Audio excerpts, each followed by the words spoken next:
1 year ago, we opened this facility, and our goal was to change the destiny of South Africa and the planet.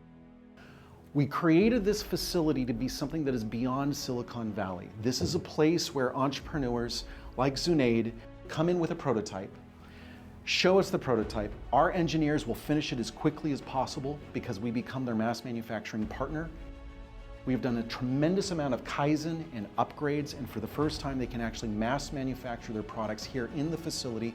We don't need China. We do not need the rest of the world. We can do it right here in Cape Town. To prove that point, let me show you what a 21st century factory looks like.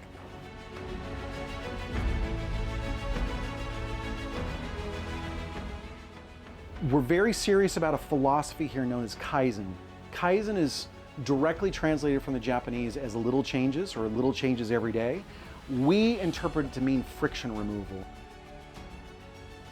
I was very impressed when I came to Evans Rex to see the kind of work that they are doing and the products that they are producing.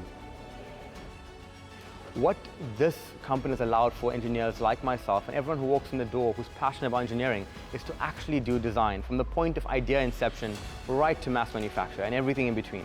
And so you can actually get to use physics and science and mathematics to innovate and not just copy and replicate. Creating a better world, not just living among what's already there. Today was the first day we got to introduce one of our clients' products to the world. It only takes 4 or 5 of these entrepreneurs to change the economics of this entire country. This is the beginnings of a Silicon Valley for South Africa. If we grow the right 5 companies here at the Creative Lab, South Africa changes as a nation. That's what we're trying to do here.